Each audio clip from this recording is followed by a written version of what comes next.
Bonjour à tous, aujourd'hui on se retrouve pour parler des nouvelles informations qu'on a eues sur Torgon New World, sur le mois de juillet, sur ce qui va arriver très prochainement et ce qui va arriver un petit peu plus tardivement. Donc on se retrouve sur le site de Netmarble pour voir les dernières infos quoi. Et on va commencer avec le calendrier. Donc on commence tranquillement avec le Torgon deuxième anniversaire, blablabla, c'est le 7, c'est en juillet, avec toutes les tenues fanseries parce qu'il faut bien que le jeu remarche. Donc on peut voir déjà Ayura, Gara, Masino, Machini et là je vous reconnais pas mais ça doit être Harry Charion là. Donc justement les en dessous c'est les nouveaux personnages qui vont arriver du deuxième anniversaire, donc beaucoup de Machini XSR+, et Harry Brandt Sharon de la saison 2 là de l'équipe de Calavan quoi. Les non-stop révolutions, ça c'est vraiment cool parce que c'est la ressource la plus compliquée à chercher parce qu'il en faut beaucoup et on en a pas tant que ça, donc ça fait vraiment plaisir. Et le non-stop SR plus summon, donc on va avoir des bons personnages quoi. Et c'est le moment de se refaire un bon perso. Personnellement je pense que j'irai plutôt vers Hugo. Après il y a Bam qui est très bon, Augustus aussi, même la princesse non nommée. Ensuite on a l'événement festival, l'événement classique, on ferme les points avec, bon je vous explique pas mais vous savez avec les trois types vous connaissez c'est bon. Et on a la spéciale story avec Garam et Urek. Et donc vu qu'on a Urek, est-ce que ça voudrait dire qu'on est Urek Masino en personnage EX? C'est fort probable. Puis en plus c'est un peu le seul personnage de ce calibre qu'on ait vu avec Tromere et Gusteng dans le manoir, donc il y a de grandes chances. Après personnellement 4 Urek, bon ça commence à faire un peu beaucoup je trouve, et c'était un peu aussi le moment de varier les personnages, mais enfin bref, de toute façon c'est pas encore officiel, même s'il y a 99,9% de chances que ce soit le cas, on s'avance pas trop, donc à voir.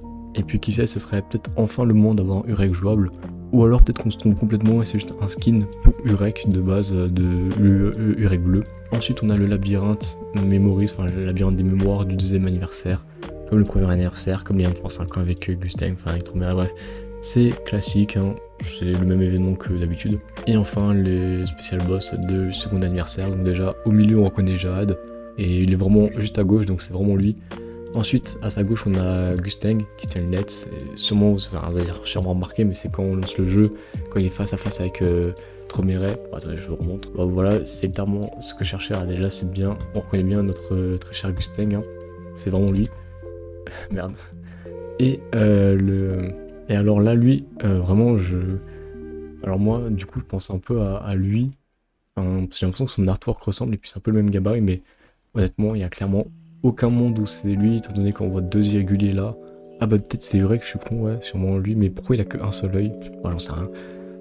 À voir, de toute façon, l'avenir nous le dira. Et là, qu'est-ce qu'ils nous sortent? Ok, oui bon pour le live, ok voilà. Et on a un nouveau skin sur Sharon, enfin un skin qui sera donc avec elle. Et là, il nous invite à nous préenregistrer, donc... oui, c'est pour... donc les gars, n'hésitez pas à vous préenregistrer pour récupérer le skin de Tromere. Pour ce faire, c'est vraiment simple, vous cliquez sur le lien là. De toute façon, j'ai fait un petit post avec le lien sur ma chaîne, donc hop, vous cliquez là, vous attendez, hop, vous retrouvez sur le site, faites préenregistrer en now, vous mettez votre adresse email avec lequel vous avez lié votre compte, vous sélectionnez si vous êtes sur l'Apple Store ou le Play Store, et normalement le skin Tromere arrivera dans votre box.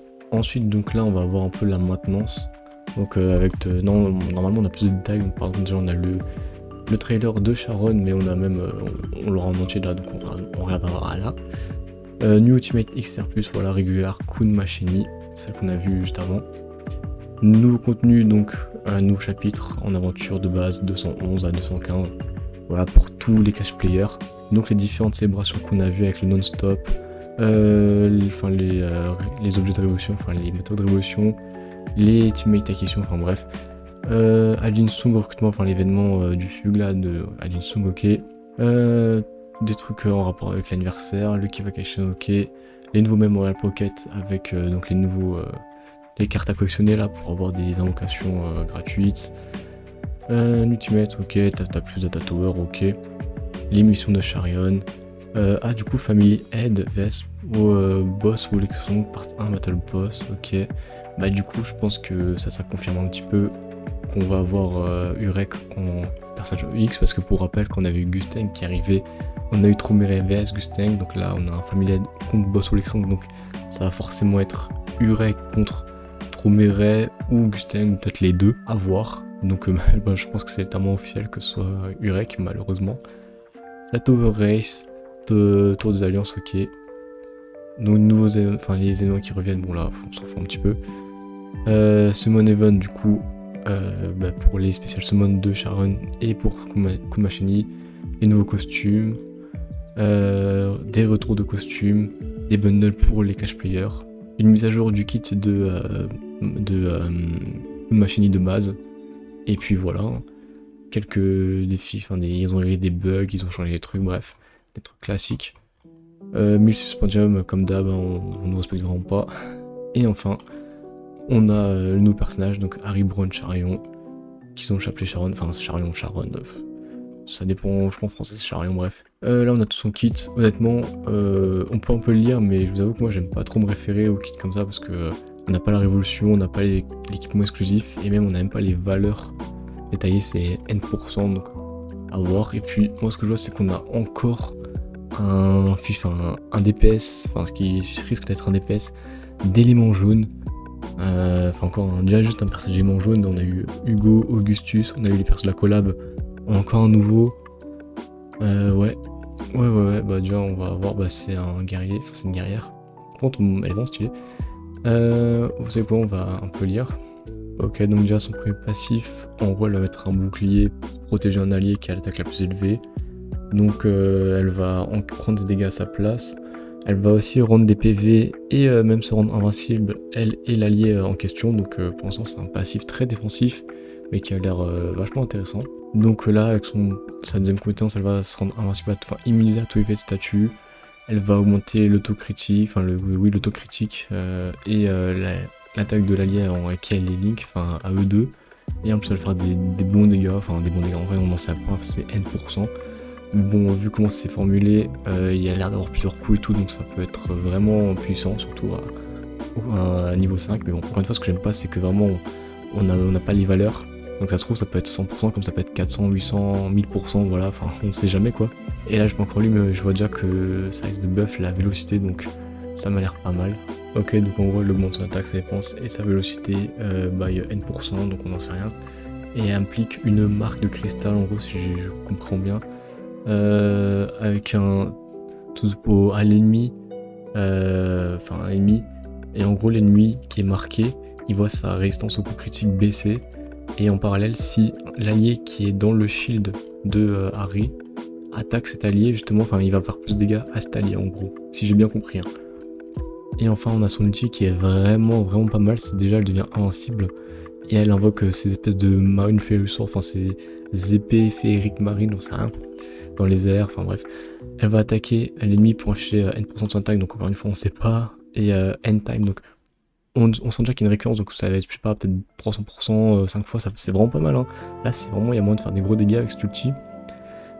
Si l'ennemi qui est ciblé a une barrière, ça va instantanément détruire toutes ces barrières, et en plus infliger un pourcentage de sa défense en dégâts additionnels, ce qui pour l'instant est vraiment bon. Et enfin, bon là c'est un peu chaud parce qu'en fait comme il y a des N% partout, c'est pas très visible, mais en gros pour un certain temps après qu'elle ait utilisé son ulti, les dégâts qu'elle va se prendre ne peuvent pas excéder un certain pourcentage de sa vie en fonction de ses max HP, et les ennemis qui attaquent Charion ou l'allié qui est sous son shield vont en gros se manger, vont se reprendre un contre-coup en dégâts en fonction d'un pourcentage de leur défense. Et en plus, on va se faire bloquer pendant un certain temps, encore une fois on ne sait pas. Donc voilà, moi ce que j'aime pas vraiment avec ça, c'est que on n'a pas la révolution, on n'a rien, on n'a même pas les variables, les n qu'on a, c'est des variables. Donc on sait pas, se trouve ça peut être nul comme ça peut être très fort, mais bon, j'avoue qu'à première vue le kit il m'a l'air vraiment sympa. Elle peut faire DPS, mais bon, elle a l'air aussi très axée survie, un peu comme Hugo. Surtout elle va sauver elle et un allié, l'allié qui a l'attaque la plus élevée, donc à voir. Donc là ça peut très bien commoter avec Edan, mais bon, à voir si elle est vraiment pertinente. Moi pour l'instant je suis assez confiant, et puis même je trouve le personnage, c'est un personnage que de base j'aimais bien, genre c'est pas un personnage qui est mis en avant, mais moi je la trouve sympa, cool, et vous savez quoi, je vous propose qu'on regarde son trailer. Ouais, on se retrouve sur YouTube. Là, c'est vraiment beaucoup mieux. Ouais, un peu plus, hein. Ouais, c'est quand même mieux. My goal on a is to manqué ça. prevent war. Ok, donc Fisherman, Awaken. Mec, tout ça, ok. Ouais, If these swords can bring peace, awaken pour within l'animation me. du kiff, mais ça, c'est la fin, Marine fairy swords! Ok, ouais, ok. Oh, ok. Ouais, pas mal, ouais. J'ai bien aimé la fin de l'ulti. C'était assez cool. Ouais, bah, un peu Gilgamesh, ouais, il a raison, je suis d'accord avec lui. Ouais. Bref, c'est un personnage qui m'a l'air fort sympathique, que j'ai hâte de découvrir, je sais pas, mais qui quand même m'intrigue. Donc pourquoi pas. Pour l'instant, l'anniversaire, on a l'air de partir plutôt bien. Donc à voir s'il continue comme ça. Bon, je vais pas vous embêter pour longtemps, c'est une vidéo assez courte. Le but était vraiment de parler d'actualité, voir les dernières nouveautés, les dernières annonces plutôt. Et sur ce, bah, je vous laisse et je vous souhaite une très bonne ascension.